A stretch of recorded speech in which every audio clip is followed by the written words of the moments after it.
सिद्धिभ्यः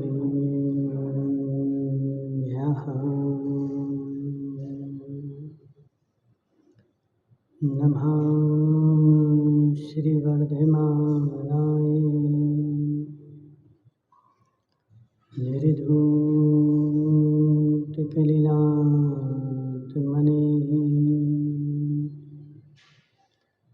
शालोकानां निर्विद्यादर्पणाय ते नमो अरिहन्ताणं नमो सिद्धाणं नमो आयर्याणं नमो अध्यायाणं नमो लोयशब्दशाहूणं। पंच परमेष्ठी भगवान की, अनंत अनंत सिद्ध परमेष्ठी भगवान की, एक जनार्देवादिदेव अनंतनाथ भगवान की, आचार्य भगवान समंतभद्र स्वामी की, आचार्य भगवान विद्यासागर जी महाराज की, आचार्य भगवान विशुद्ध सागर जी महाराज की।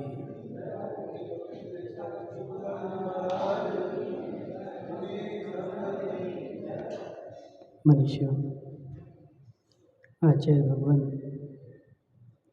समंतभद्र स्वामी रत्नकर्ण साहब का चार में परिग्रह परिमाण व्रत की अतिचार समझा रहे हैं कि हे जीव, वह परिग्रह का जिसने परिमाण कर लिया है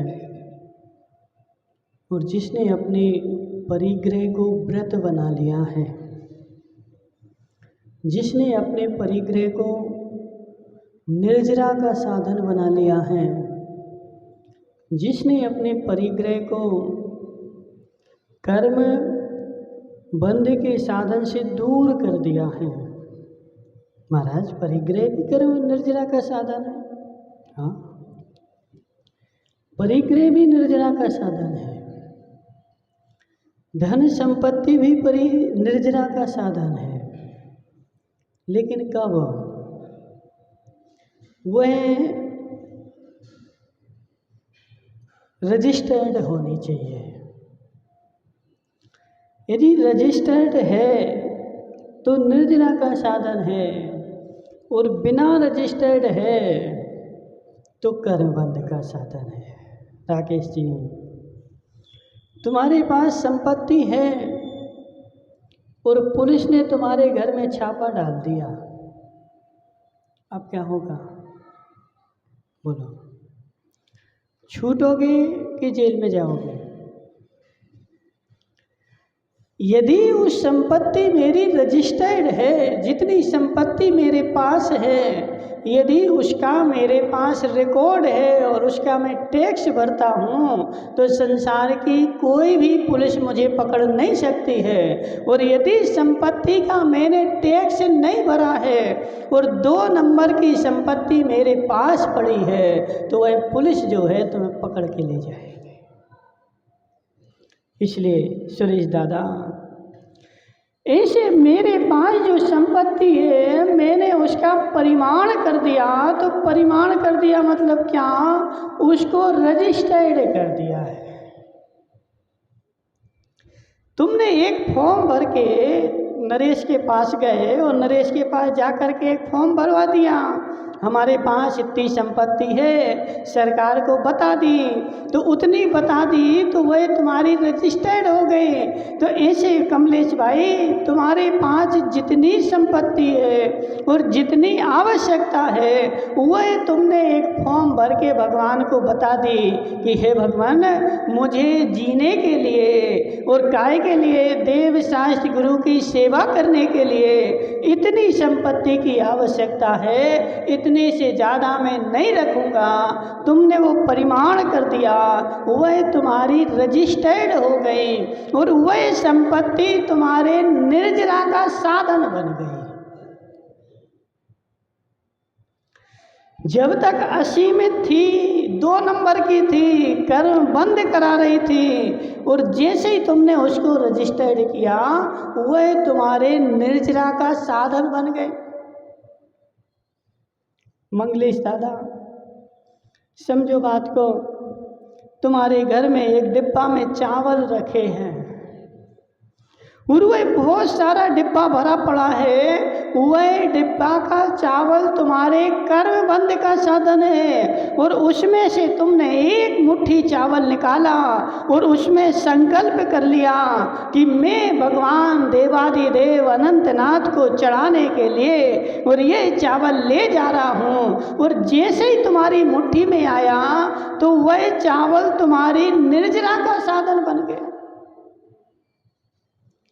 अभी डिब्बा में रखा था, तो डिब्बा में रखा था, उसमें भोग का संकल्प था, मैं इसको खाऊंगा भोगूंगा, तो भोग का संकल्प था, वह तुम्हारे कर्म बंध का साधन था। और जैसे ही हाथ में आया और संकल्प लिया कि अब मैं जा रहा हूँ किसको, तो देवादिदेव को चढ़ाने के लिए चावल ले जा रहा हूँ, वह चावल तुम्हारे निर्जरा का साधन बन गया। और जैसे जैसे तुम जिनालय की ओर नजदीक आते जाओगे तुम्हारी निर्जरा बढ़ती जाएगी। आचार्यों ने लिखा, पद्म पुराण पढ़ा ना तुम लोगों ने, बोलो जीतू भाई क्या लिखा उसमें, पद्म पुराण में क्या लिखा? जीव जैसे ही श्रावक चावल लेकर के और मंदिर की ओर जाना प्रारंभ करता है, उसको 100 पास और आगे गया तो 1000 पास और जिनालय के दर्शन किए तो 1,00,000 पास और मूर्ति के दर्शन किए तो करोड़ पास का फल लग गया। क्यों? जीव वह संकल्प बढ़ता जा रहा है, अंदर में विशुद्धि बढ़ती जा रही है। तो वही चावल जब तुम्हारे घर में रखा था और तुमने कुकर में निकाल के डाला था तो घोर पाप का बंद कर लिया था, और वही चावल जब जिनेंद्र भगवान के सामने चढ़ा दिया तो वह चावल तुम्हारी निर्जरा का साधन बन गया। तो इसे कमलेश भाई, एक व्रती श्रावक ने अपनी संपत्ति में परिमाण कर दिया। किस बात का? मेरे पास इतनी इतनी संपत्ति है, इतनी संपत्ति मैं खाऊंगा, इतनी संपत्ति भगवान की पूजा में लगाऊंगा, इतनी संपत्ति मैं मुनिराजों के आहार विहार में लगाऊंगा। अब वह संपत्ति तुम्हारे निर्जरा का साधन बन गई, तुम्हारे पास रखी है, लेकिन रखी रखी संपत्ति भी तुम्हारे लिए निर्जरा करा रही। देखो बहुत सारी छोटी छोटी चीजें हैं, निर्जरा का साधन है। हे जीव, तेरे घर में संपत्ति है, लेकिन उस संपत्ति में भोग का संकल्प है तो कर बंध का साधन, और उस संपत्ति में यदि देव शास्त्र गुरु की पूजा सेवा भक्ति का संकल्प है तो वह तेरी निर्जरा का साधन। तुमने घर में देखो, बहुत सारे घरों में हम चौका लगते न जाते हैं, बेचारे 50,000 का सोफा सेट है। कितने का है जीतू भाई तुम्हारे घर में? 50,000 का होगा ना। अब जी बताओ, मुनिराजों को बैठने के लिए पाटे काहे के हैं? लकड़ी के तो हैं कि नहीं है? पहले ये बता। बहुत सारे श्रावक बेचारे क्या करते हैं, जब चौका का नंबर आता है तो मंदिर में पाटे टटोलते हैं। तुम्हारे घर में बेचारे ने 50,000 का सोफा सेट तो बनवाया, लेकिन 500 रुपया का एक पाटा नहीं बनवाया। किसके लिए? कि कभी मेरे घर में मुनिराज आएंगे तो मैं उनको आहार कराऊंगा तो किस पे बैठा लूँगा। वह पाटा उसके घर में नहीं है। और तुम्हारे घर में यदि एक पाटा भी रखा है, किस संकल्प से रखा तुमने? कि मुनिराज के आहार के लिए मैंने ये सेट बनवाया है, तो वह सेट भी तुम्हारी निर्जरा का साधन है। इसलिए हर घर में देखो कमलेश भाई, नया मकान बनवाते हो, क्या नाम इनका, नरेश भाई, नया मकान बनवा रहे, एक कमरा स्वतंत्र रखना। काहे के लिए काहे के लिए? उस सारे कमरे में जैसे तुम्हारे घर में, ये बताओ मेहमान कितने दिन आते हैं? बताओ राकेश भाई, तुम्हारे ब्याही जी कितनी बार आते साल में? बेटे की शादी हो गई? नहीं हुई? नहीं हुई ना, तो उससे शादी करोगे तो ब्याही जी कितनी बार आएंगे साल में तुम्हारे यहाँ? है 4 बार आएंगे ना? हाँ, देखो वो भी आसपास भी करो, और यदि अच्छा आदमी होगा तो बगल से निकल जाएगा, लेकिन बार बार नहीं आएगा। नियम है ऐसा। देखो ऐसा कोई ज़रूरी नहीं है कि वो पास में हो तो रोज रोज आए। वो साल में 1 बार आएगा, 2 बार आएगा, लेकिन राकेश ने अपने मकान में एक कमरा अलग से बना रखा है। किसके लिए? गेस्ट रूम है। कौन बैठेगा यहाँ पे?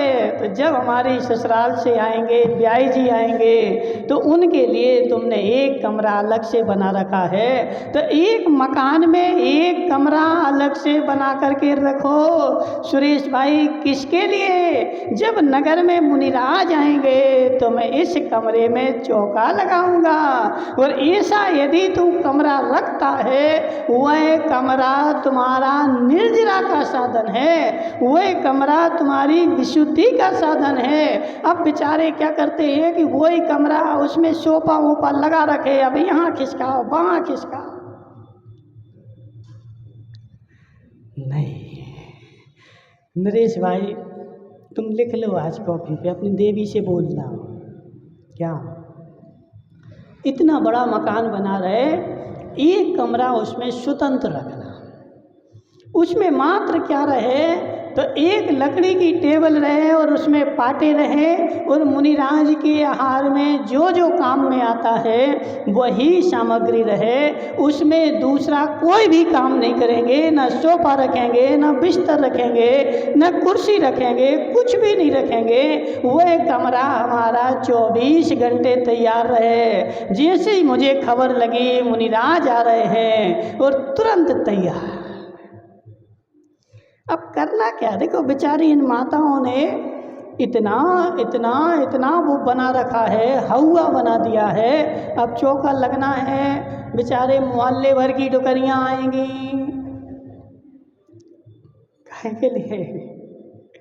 काहे के लिए डुकरियाँ आ रही?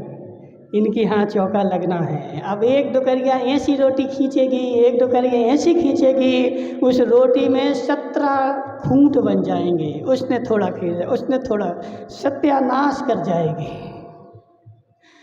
हे जीव, इतने परिपक्व हो जाओ, इतनी व्यवस्था मेरे पास हो, मैं अकेला जो हूँ महाराज का चौका लगा दूँ, और अकेले महाराज को चौका लगा करके और भोजन करा दूँ, और ना मुझे कोई सोफा खिसकाना पड़े, और ना कोई चीज़ पड़ोसी के यहाँ मांगने जाना। देखो जी, कुटिल है, कुटिलता है, अशुद्धि है, ये हमारे भावों में कलुषता है। जब हम चौका लगाते हैं, बेचारे को टेबल दूसरे के यहाँ मांगने जाने पड़ते हैं। तो वो टेबल आती कितने की? 2-4 करोड़ की आती ना? कितने की आती है? सुरेश जी कितने की आती? ऐसी टेबल कितने की आती? ओ जीव, वो 2000 की टेबल भी जब वो चौका लगाता है तो या तो उसको मंदिर में से उठानी पड़े, या किसी के यहाँ मांगने जाना पड़े। पूजन के बर्तन ही नहीं बेचारे के यहाँ, तो पूजन के बर्तन में क्या करेगा? तो वो प्लेटें उल्टी रखेगा और जी ऐसा करेगा, और वो तमाशा बताएगा। क्या मतलब है? क्या मतलब है? समझो बात को। हे जीव, आज से 5 साल पहले, 2 साल पहले जिसने 500 ग्राम चांदी के पूजा के बर्तन अपने घर में रख रखे थे राकेश भाई, उसकी कीमत कितनी घट गई? समझो बात को। बहुत सारे, अभी घाटोल वगैरह में चले जाओ, बागीदौरा में चले जाओ, हर घर में पूजा के बर्तन हैं। और काहे के? स्टील के नहीं, किसके? चांदी के प्योर बर्तन हैं और वो बर्तन रखे रखे रेट बढ़ रहा है। वो क्या है? संपत्ति है, वो तो हमारे घर में रखी है। अब एक वस्तु से दो दो काम हो रहे। तेजपाल जी, मेरे घर में चांदी के सोने के पूजन के बर्तन रखे हैं। जब मुनिराज आते हैं और सोने चांदी के बर्तन में पूजा करता हूँ तो पुण्य बढ़ता है, और रखे रखे बाजार में रेट बढ़ता है, तो दोनों संपत्ति भी बढ़ गई और पुण्य भी बढ़ गया। और जिस बेचारे ने क्या किया, वो बैंक में डाल दिए तो कुछ भी नहीं मिला है सबके पास, लेकिन वही संपत्ति तुम्हारे कर्म निर्जरा का साधन बन रही। और वास्तव में देखो जी, स्टील मिस्टील तो जो है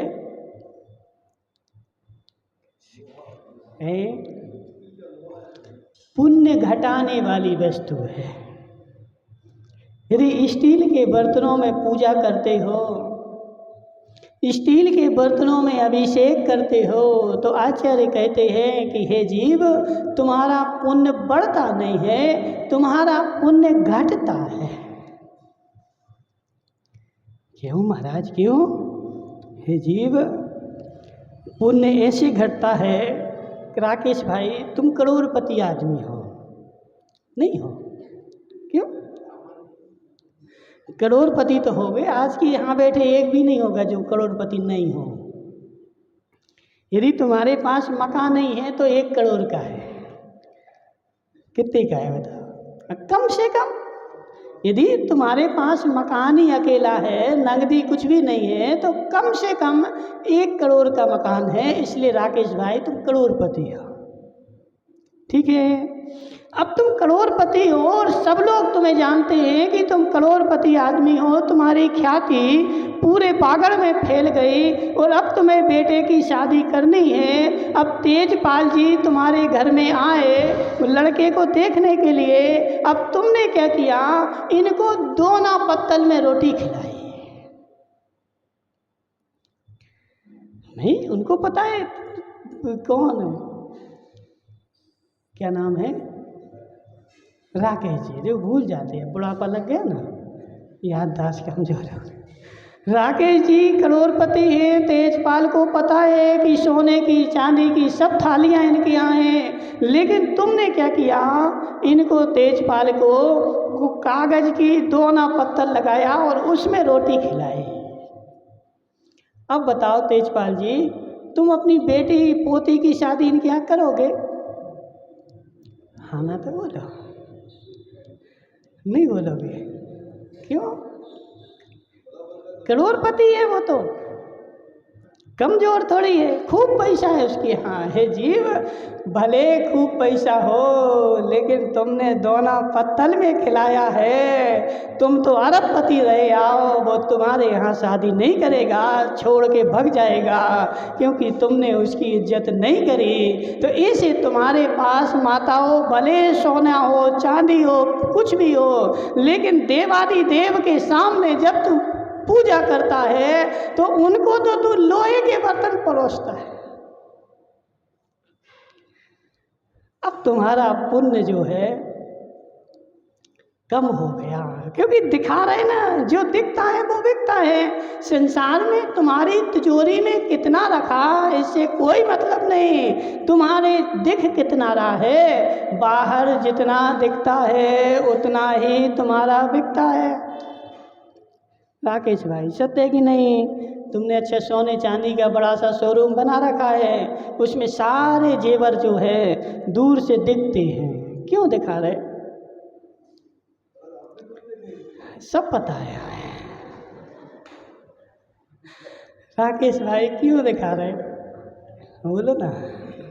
हे जीव, ग्राहक आता है, सामान देखता है, सामान देखने के बाद उसकी भावना बदलती है। और छोटी सी दुकान हो, 2-4 चेनें रखी हों, तो वहाँ जाके उसका भाव बदल जाता है। इसलिए जीतू भाई समझो बात को, मंदिरों में भी पूजा करते हो, घरों में भी पूजा करते हो, तो घरों में कम से कम सबके पास एक चांदी का सेट तो होना ही चाहिए।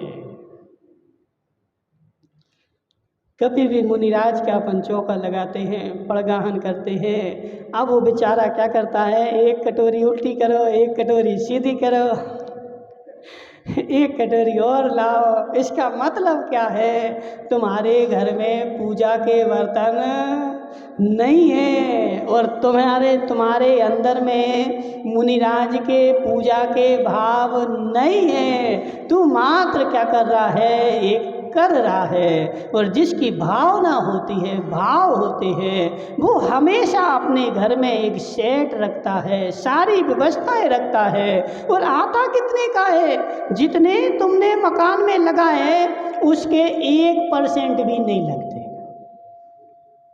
क्या सुरेश भाई, जितने तुमने मकान में लगाए, माताओं, जितनी तुम्हारी घर में साड़ियाँ रखी, एक साड़ियाँ उसमें कम हो जाए तो पूजा के बर्तन आ जाए, और उसका भी कोई रेट तो घटना नहीं है। जब भी बेचने जाओगे 2 साल 5 साल बाद उसके तुम्हें बैंक से जितना ब्याज बैंक देगा उससे ज़्यादा ही तुम्हारे लिए मिलेंगे। रेट बढ़ता जाएगा, एक पुण्य भी बढ़ेगा और यहाँ पर रेट भी बढ़ेगा। तो घरों में कम से कम कमलेश भाई पूजा के बर्तन, मुनिराज को बैठने के लिए एक पाटला, और वो भी अच्छा, ऐसा नहीं वो बेचारे कई के यहाँ तो जाओ तो पाटला ऐसा कि उस पर बैठो तो पीछे पूरी चमड़ी निकल जाए है। हाँ, चिमटी आ जाए और पीछे से पूरी चमड़ी जो है निकल करके और खून निकलने लगे। जीव कम से कम अपने घर में पाटला बनवा के रखेगा, पूजा के सामान रखेगा, टेबल रखेगा, और उसमें तुमने संकल्प कर लिया जे काय के लिए है, तो मुनिराज के आहार की व्यवस्था के लिए रखा है, तो वह सामग्री तुम्हारी निर्जरा का साधन है। नहीं मुनिराज का आहार हो रहा है लेकिन फिर भी वो निर्जरा करा रहे हैं, क्योंकि उसमें मुनिराज की भक्ति का संकल्प है। तो संकल्प मात्र से वह वस्तु तुम्हारे निर्जरा का साधन बन गई। इसलिए सबको घर में ऐसी चीज़ें रखनी ही चाहिए। कम से कम देखो जी, डिबिया लाते ना, ये नहीं लाओ जी, किसकी रखी डिबिया, किसकी है? नरेश भाई, तुम इतने गरीब थोड़ी हो, नहीं ला सकते। सोने की नहीं लाओ, चांदी की नहीं लाओ, कम से कम पीतल की तो ले आओ। पीतल की तो ला सकते, तांबे की तो ला सकते, स्टील की क्यों लाते हो? स्टील जो है खुद हाथ है। अब ये देखो वो कराड़िया अम्मा स्टील की द्रव्य में पूजा कर रहे हैं। अम्मा तुम तो कराड़िया हो,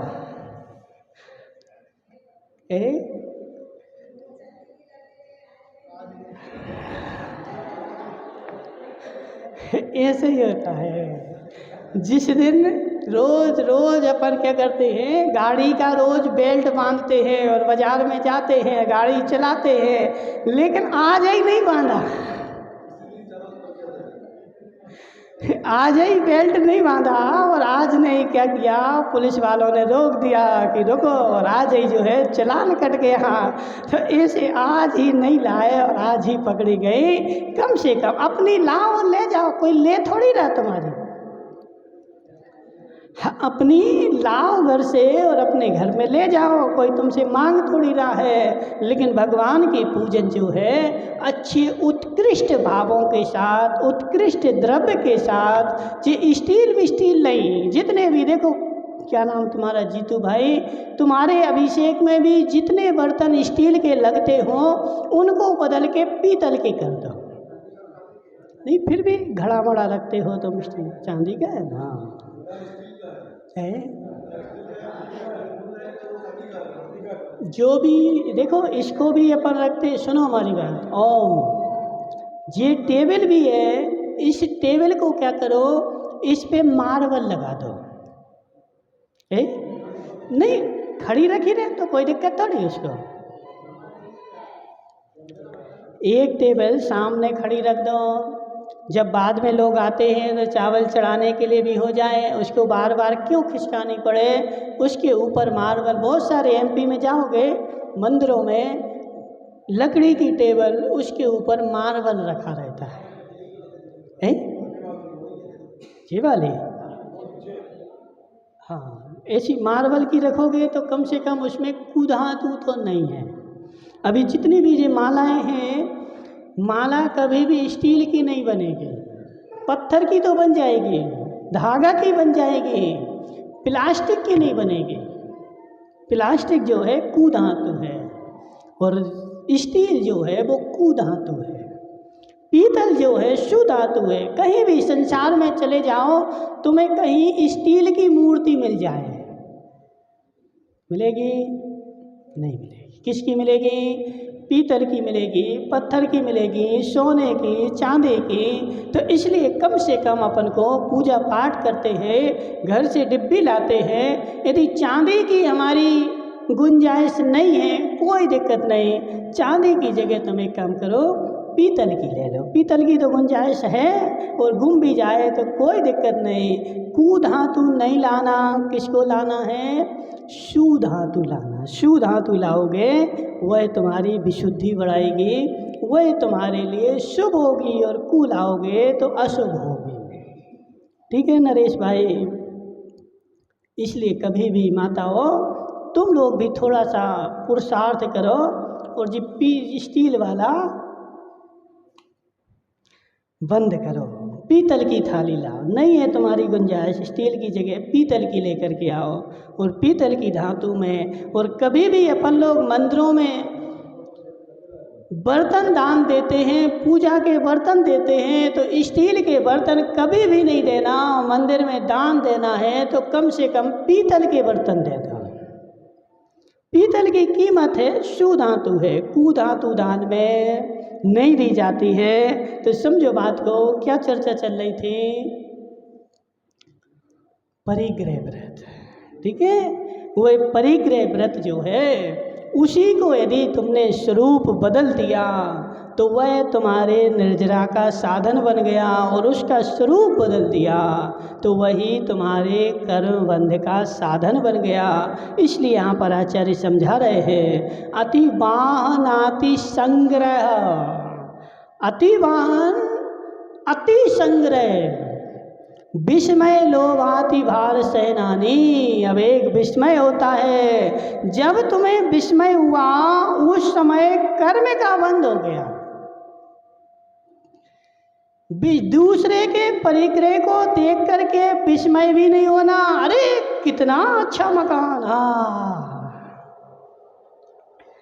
लगता कि नहीं लगता? बोलो जीतू भाई, कहीं गए किसी का मकान देखा, कितना अच्छा मकान, देख करके आंखें फाड़ दी, विस्मय हो गया। वह जब तुमने विस्मय किया है, जब तुम्हारे परिग्रह परिमाण व्रत में दोष लग गया। विस्मय मतलब उसको पाने की आसक्ति हो गई, ये भी मुझे मिल जाए, इसलिए तो आश्चर्य हुआ है। जिसको चाहिए नहीं उसको कोई आश्चर्य नहीं, जिसको चाहिए है उसको आश्चर्य है। अति विस्मय लोभाति बार बहनानी। अति बार परिग्रह के वशीभूत होकर के प्रशांत भाई, अति बार। महाराज दुकान खोली है, अब ग्राहक 24 घंटे आ रहे हैं, अब हम क्या करें? हे जीव, ग्राहक नहीं आ रहा है, वो पुण्य का उदय आ रहा है। अब हम क्या करें? तो हे जीव, अति भार को बंद कर दे, अति भार को बंद कर दे। अति भार का मतलब मात्र इतना नहीं है कि तुम किसी के ऊपर, वो आगम उदाहरण आता ना, बैलों के ऊपर 5 की जगह 10 बोरा लाद देना, तो अति भारारोपण हो गया। अब नरेश भाई बोलेंगे हमारे यहाँ तो बैल ही नहीं है, तो हम तो अति भार से मुक्त हो गए। नहीं, बैल नहीं है, लेकिन कर्मचारी तो है, नहीं है। तुम्हारे यहाँ कर्मचारी तो है, और उस कर्मचारी के ऊपर तुमने उससे क्षमता से ज़्यादा बोझ लाद दिया और करो इतना काम करने के बाद ही रोटी खाना, उसके पहले रोटी नहीं मिलेगी, और ऐसा उसके ऊपर भार लाद दिया। तो यह पर के ऊपर अति भार, पर के ऊपर अति भार, स्व के ऊपर अति भार। कैसा हो गया स्व के ऊपर अति भार? दुकान में खूब भीड़ लग रही है, बेचारे को भोजन करने की फुर्सत ही नहीं है, अति भार है जीव। पर के ऊपर अति भार, वो बोल देंगे, तुम तो टेंशन नहीं करो, शांति बैठो, ठीक है। पर के ऊपर अति भार, स्व के ऊपर अति भार, मेरे आश्रित जो कर्मचारी हैं, मेरे आश्रित जो घर वाले हैं, उनके भोजन पान को रोक देना, उनकी क्षमता से ज़्यादा उनके ऊपर काम डाल देना, इतना काम करो। अब वो बेचारा गरीब तुम्हारे यहाँ काम कर रहा है, अब उसकी क्षमता से ज़्यादा तुमने उसको काम दे दिया, इतना काम करना ही पड़ेगा, वह अति भार हो गया। और स्वयं बेचारा 24 घंटे कोलू के बैल के जैसा दुकान में पिल रहा है, खाने की फुर्सत नहीं है, अति भार। तुम्हारे व्रतों में दोष लग रहा है, जिसने परिग्रह परिमाण व्रत किया है वह कोलू के बैल के जैसे 24 घंटे दुकान में नहीं जुट सकता। और यदि जुटता है, समय है, सीजन है महाराज, तो सीजन में तो जुतना ही पड़े, और ना खाने की फुर्सत है ना पीने की फुर्सत है। तो आचार्य भगवान बोल रहे कि तूने क्या किया? अति भार, अपने शरीर के ऊपर भी अति भार डाल दिया है, जितनी उसकी क्षमता नहीं थी उससे ज़्यादा तुम उससे काम ले रहा है, तो वह भी अति भार है। और परिग्रह परिमाण व्रत में दोष है। जितना शरीर कर सकता है तेजपाल जी, जितनी शरीर की क्षमता है उतना ही काम करना है अपने शरीर से, और दूसरे से भी उतना ही काम करवाना है जितना वो कर सके। ना दूसरे के ऊपर भार ला दो और ना स्वयं के ऊपर भार ला दो। स्वयं के ऊपर लादा तब भी दोष लगा, और दूसरे के ऊपर लादा तब भी दोष लगा। और स्वयं के ऊपर भार कौन लादता है? तो बानिया ही लादता है। स्वयं के शरीर के ऊपर कौन लादता भार बताओ? बानिया ही लादता है। कोई मजदूर हमने देखा राकेश भाई, वो अनाज के बोरा जो लादता है मजदूर, वह भी यदि भरी दोपहरी हो और तुम उनके पास पहुंचो कि हम 5 के तुम्हें 10 रुपए दे रहे, 4 बोरा लाद, तो समय नहीं है, अभी सो रहे हम, जाओ बाद में आना। मजदूर गर्मी की दोपहरी में सो रहा हो, तुम उसको 5 के 50 देना, और उसका यदि पेट भरा हुआ है और पेट भर के और रोटी खा के सो गया है, अब उससे बोलना हम 5 के 50 दे रहे, चलो सेठ जी अभी समय नहीं, शाम को देखेंगे। और यदि कोई सेठ अच्छा बढ़िया रोटी खा के सो रहा हो और से आ जाए तेजपाल जी किराने की दुकान में बैठे, और एक आदमी आ गया, अच्छे बढ़िया सो रहे थे, 1 रुपया की माचिस दे दो, अरे तुरंत उठेंगे, ले जी पकड़ो 1 माचिस। और 1 माचिस के लिए वह सोते हुए भी उठ गया, 1 मिनट की भी बेचारे को चैन नहीं है। रात में 12 बजे भी आ जाए तो तब भी दौड़ा दौड़ा चला जाए। तो अति भार अपने शरीर पर मात्र कौन करता है? तो बानिया ही करता है, और कोई नहीं करता है। देख लो बुंदेलखंड में कहावत है किसानों की कि घर में धरो है खावे को, तो अब नहीं जाने कमावे को।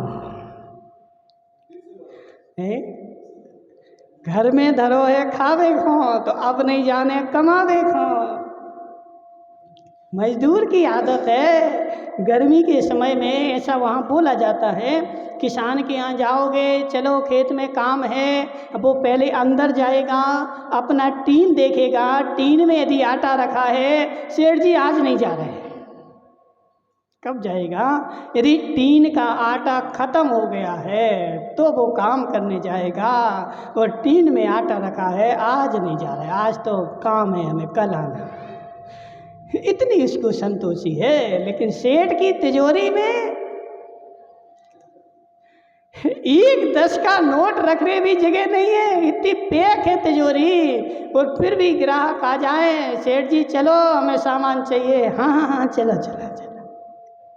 सेठ को बेचारे को चैन नहीं है, अपने शरीर को इतना भार लाद रहा है। तो यह भी जो है न मंदिर के लिए टाइम है, न घर वालों के लिए टाइम है, मात्र किसके लिए है? तो ग्राहकों के लिए खूब टाइम है। तो यह तुम अपने शरीर के ऊपर अति भार लाद रहे हैं। इसलिए वो गाड़ी भी होती ना जीतू भाई, 1000-2000 किलोमीटर चल जाए तो फिर उसको भी ठंडी करनी पड़ती, एक जगह रखनी पड़ती। क्यों? गर्म हो गई, मशीन है। लेकिन सुरेश भाई की मशीन 1 मिनट भी खड़ी नहीं रहे, 24 घंटे भी चलाओ तो फिर भी चलती रहे। ये अति भार है, कर्म बंध का साधन है। इसलिए यह भी एक मशीन है। शरीर क्या है? मशीन है। इसको भी थोड़ा सा रेस्ट दिया करो, शांति दिया करो, जितनी आवश्यकता है उतना करो। उसके अलावा शांति, बोले शांतिनाथ भगवान की।